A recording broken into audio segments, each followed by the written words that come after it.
biarkan Yusuf ini bermain dengan kami. Gadan, esok, yarta' wa yal'ab, kita ada kebun di situ, kita boleh ambil buah-buahan, kita boleh makan buah-buahan, atau kita boleh bermain, kan? Tipu yang pertama, padahal rancangannya adalah untuk melakukan satu jenayah kepada Nabi Yusuf. Yang ditipu ayahnya sendiri. Wa inna lahu lahafizun, dan kami akan jaga kepada dia. Adakah dalam hal ini Nabi Yakub tahu atau tidak tahu rancangan anak-anaknya yang ingin melakukan jenayah kepada Nabi Yusuf? Di dalam Al-Quranul Karim Allah Subhanahu wa taala berfirman mengenai para nabi dan juga para rasul, bahwasanya mereka tidak mengetahui hal yang gaib kecuali yang diberitahu oleh Allah. Nabi dan rasul tidak mengetahui hal yang gaib kecuali hal yang gaib diberitahu oleh Allah kepada nabi tersebut. Yang tidak diberitahu maka nabi tak tahu. Oleh sebab itu, adakah dikatakan Nabi itu tak tahu hal yang gaib atau Nabi itu tahu hal yang gaib? Adakah ilmu gaib diketahui oleh para Nabi dan Rasul atau tidak? Jawabannya, ilmu gaib yang diberitahukan oleh Allah kepada Nabi dan Rasul, Nabi tahu. Yang tidak diberitahu, Nabi tak tahu. Beberapa peristiwa berlaku di zaman baginda Rasulullah SAW yang tidak diketahui apa yang akan berlaku di hadapan, dan itu diterima oleh baginda Rasulullah SAW. Nabi merancang pergi ke umrah, maka Nabi pakai ihram. Dalam ilmunya Allah diketahui bahwasanya kali ini baginda Rasulullah dan kaum muslimin tak akan dapat masuk pergi ke Mekah. Dalam sulhul Hudaybiyah Nabi pergi, sudah pakai ihram sampai Hudaybiyah, tak dibenarkan masuk, akhirnya berlaku perundingan damai dan Nabi setuju untuk kembali. Maka Nabi kembali. Bukan kalau sudah pakai ihram. Kalau tahu daripada awal tak boleh masuk, untuk apa pergi? Dan dalam hal ini Nabi Yakub tidak diberitahu oleh Allah karena hikmah yang dikehendaki oleh Allah. Hikmah yang dikehendaki oleh Allah, apa yang berlaku kepada Nabi Yusuf satu hari nanti sehingga menjadi raja dan menjadi sebab keselamatan ayahnya, orang tuanya dan adik-beradiknya, bermula daripada kejahatan yang dilakukan oleh adik-beradik Nabi Yusuf alaihissalam. Bermula daripada kejahatan adik-beradiknya, penghujungnya adalah keselamatan, kesejahteraan bagi semua ahli keluarga Nabi Yusuf, termasuk adik-beradiknya yang melakukan jenayah kepadanya. Ini hikmah yang dikehendaki oleh Allah Subhanahu wa taala. Oleh sebab itu, terkadang sesuatu itu terjadi dan kita tidak suka, tapi itu membawa kebaikan. Fa asa an takrahu syai'an fa huwa khairul lakum wa asa an tuhibbu syai'an wa huwa syarrun lakum. Ada kalanya kamu tak suka sesuatu itu berlaku kepada kamu, tapi itu membawa kebaikan bagi kamu. Ada kalanya kamu suka sesuatu itu kamu dapat, tapi itu boleh membawa keburukan bagi kamu.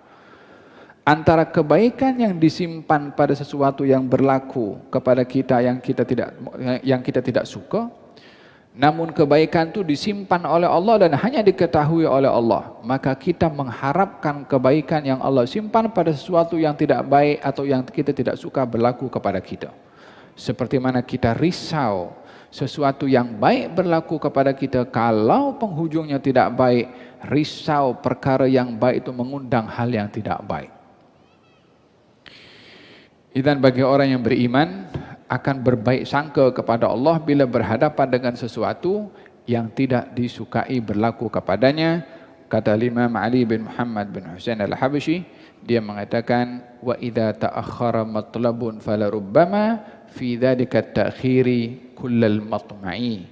Ada kalanya kamu itu tidak diberi oleh Allah apa yang kamu minta, sesungguhnya tidak diberi itu adalah satu pemberian. Ada kalanya tidak diberi satu pemberian.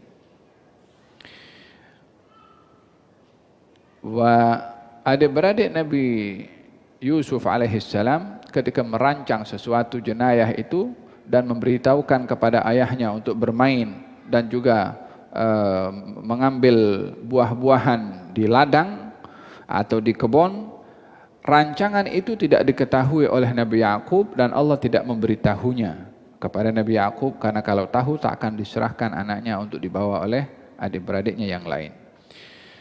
Wa inna lahu lahafizun, kami yang akan menjaga kepadanya. Jadi jawabannya, adakah para nabi itu tahu hal yang gaib atau tidak? Pada yang diberitahu oleh Allah tahu, pada yang tidak diberitahu mereka tidak mengetahui. Termasuk hari kiamat. Para nabi pun tak tahu bila hari kiamat. Nabi ditanya bila hari kiamat, hal yang gaib. Yas'alukan nasu anis sa'ah, mereka bertanya kepadamu wahai Rasulullah Muhammad tentang hari kiamat. Qul ilmuha, yang mengetahuinya hanya adalah Allah Subhanahu wa taala. Hanya kerisauan ada kepada Nabi Yakub. Qala inni la yahzununi an tadhhabu bihi. Saya ini sedih kalau kamu bawa dia bermain dengan kamu. Wa akhafu an yakulahu dhi'bu, dan saya risau kalau dia dimakan oleh serigala. Yani ayat ini memberikan gambaran bahwasanya lingkungan di kawasan itu banyak serigala. Dan mungkin beberapa kali kejadian berlaku serigala memangsa manusia. Sehingga kejadian yang berlaku di kawasan tersebut banyaknya serigala, dan pernah berlaku juga serigala memangsa manusia. Khususnya mungkin kanak-kanak, Nabi Yakub mengungkapkan kerisauannya. Saya risau kalau kamu bawa dia, saya risau serigala memakan kepada dia, karena pernah berlaku adanya serigala memakan atau memangsa manusia. Jadi Nabi Yakub berhasrat untuk tidak mengizinkan anaknya Yusuf bermain dengan adik-beradiknya, wa antum anhu ghafilun, sementara kamu lalai daripada menjaganya. Qalu la in akalahu dhi'bu wa nahnu usbatun inna idzal la khasirun. Wahai ayahku, kalau dia dimakan oleh serigala sementara kita ada dan kita orang-orang yang kuat, takkan kita tak boleh halang serigala itu untuk membiarkan makan adik kita sendiri. Yani di sini unsur pemaksaan daripada adik-beradik Nabi Yusuf kepada ayahnya yang menyebabkan Nabi Yakub mengizinkan dengan dua sebab. Yang pertama, supaya Nabi Yusuf pun bermain dan selesa. Yang kedua, supaya tidak dilihat pilih kasih sehingga yang diberi perhatian hanya Yusuf sahaja, bukan yang lain. Dengan tidak memenuhi permintaan anak-anak yang lain. Maka dengan dua sebab itu Nabi Yakub mengizinkan anaknya yaitu Nabi Yusuf dibawa oleh adik-beradiknya yang lain. Inna idzal la khasirun falamma dhahabu bihi. Ketika dibawa Nabi Yusuf keluar daripada rumahnya dengan rancangan strategi yang sudah disusun, selama di perjalanan itu disakiti Nabi Yusuf. Kamu begini, kamu begitu. Sehingga Nabi Yusuf mengesan rancangan jahat mereka itu ketika keluar daripada rumahnya. Cuma tidak boleh berbuat apa disebabkan oleh kerana 10 orang sepakat untuk melakukan jenayah kepadanya. Dan semuanya orang-orang dewasa. Hanya dia seorang yang kecil waktu itu. Wa ajma'u an yaj'aluhu fi ghayabatil jubbi. Dan mereka berpakat satu dengan yang lain untuk meletakkan Nabi Yusuf atau mencampakkan Nabi Yusuf ghayabatil jubbi dalam satu perigi. Wa awhayna ilaihi latunabbi'annahum bi amrihim hadza wa hum la yash'urun. Kami berikan wahyu kepada Nabi Yusuf bahwasanya kamu akan ceritakan perbuatan mereka ini satu hari nanti, sementara mereka tidak menyadari apa yang kamu ceritakan tentang perbuatan mereka. Yani ayat ini lebih kepada dua perkara. Yang pertama, itmi'nan, menenangkan Nabi Yusuf walaupun diletakkan dalam satu perigi. Kamu nanti akan beritahu kepada mereka akan perbuatan mereka ini. Siapa yang dimaksudkan kamu di sini? Nabi Yusuf. Nabi Yusuf yang akan mendedahkan. Artinya kamu nanti akan selamat. Walaupun kamu sekarang berada dalam perigi sendirian. Kamu seorang, masih kanak-kanak, masih kecil. Tapi satu hari nanti kamu akan ceritakan perbuatan mereka. Berarti akan selamat. Kalau tak selamat macam mana akan cerita? Dan ini supaya ada confident di hati Nabi Yusuf untuk sabar walaupun keadaan itu sukar baginya untuk berada di dalam perigi bersendirian. Yang kedua, maksud daripada ayat ini juga akan memberitahukan bahwa Nabi Yusuf satu hari akan mendapat kedudukan yang mulia karena menerima wahyu dari Allah Subhanahu wa taala, dan kejadian pemberitahuan itu setelah Nabi Yusuf diangkat oleh Allah menjadi nabi. Sebab wa auhayna ilaihi, kami Allah beri wahyu kepadanya. Yang menerima wahyu ini adalah nabi dan rasul, bukan manusia biasa. Dengan demikian Allah memberitahukan kepada Nabi Yusuf, satu hari kamu akan menjadi nabi, menerima wahyu, dan wahyu yang akan diturunkan kepada kamu, kamu akan beritahukan perbuatan saudara-saudara kamu itu yang melakukan kejahatan kepada, yakni didedahkanlah perbuatan mereka. Subhanallah, yang mendedahkan adalah orang yang dizalimi oleh kelompok adik-beradiknya Nabi Yusuf.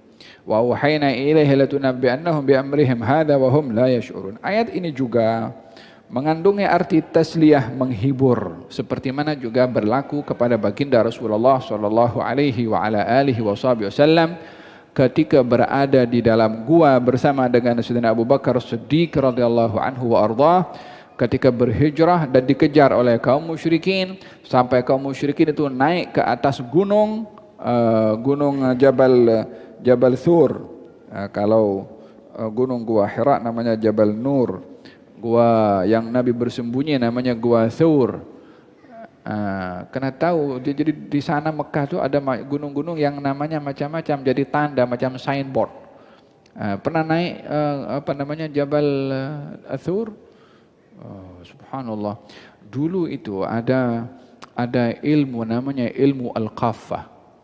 Ilmu al-qaffah ini ilmu al-athar.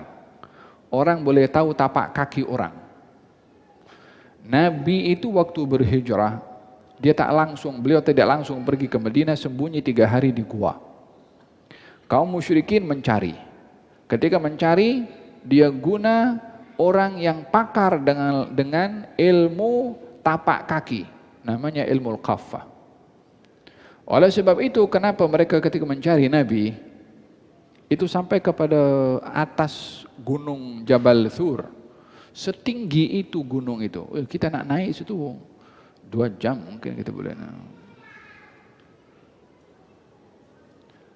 Apa kena kaum musyrikin sampai boleh naik pergi ke atas itu? Tak cukup tengok bawah, dia pergi tengok ke atas. Karena daripada tanda tapak kaki itu yang diketahui oleh orang yang pakar dalam ilmu qaffah, nampak tapak kaki itu naik ke atas gunung dan diikuti oleh kaum musyrikin. Sampai di atas, Nabi yang ada di dalam gua bersama dengan Sayyidina Abu Bakar boleh nampak kaki kaum musyrikin. Sementara kaum musyrikin hanya perlu menunduk saja boleh nampak Nabi Muhammad sallallahu alaihi wasallam. Allah tak gerakkan mereka untuk menunduk pun. Dah sampai atas susah payah. Tak terfikir untuk nak tunduk ke bawah, nak tengok dalam mulut gua. Ada yang mengatakan diletakkan ada macam laba-laba dan burung merpati, sehingga mereka mengatakan mungkin ada dalam gua ini. Katanya, macam mana ini gua ini sudah sebelum kamu diciptakan sudah macam ini daripada dulu, tak bergerak, dia punya laba-laba dan juga burung merpati yang ada di depannya. Falhasil tak terfikir. Kata Sayyidina Abu Bakar mengatakan, ya Rasulullah, kalau mereka menunduk salah seorang daripada mereka, mereka akan melihat kita berada di dalam. Kata Nabi, ya Abu Bakrin, ma dhannuka bithnain Allahu thalithuhuma. Wahai Abu Bakar, bagaimana kalau ada 2 orang, yang ketiga adalah Allah Subhanahu wa taala. Falhasil di sini adalah diperkuat keyakinan seseorang dengan jaminan keselamatan yang diberikan oleh Allah bila merasa bersama dengan Allah Subhanahu wa ta'ala. Wahada yang berlaku kepada Nabi Yusuf ketika diletakkan dalam perigi, maka ditenangkan oleh Allah, dihibur oleh Allah kalau kamu akan selamat dan kamu akan dedahkan perbuatan mereka. Bukan hanya selamat, tapi akan dedahkan perbuatan mereka sebagai hukuman kepada mereka yang berbuat kejahatan.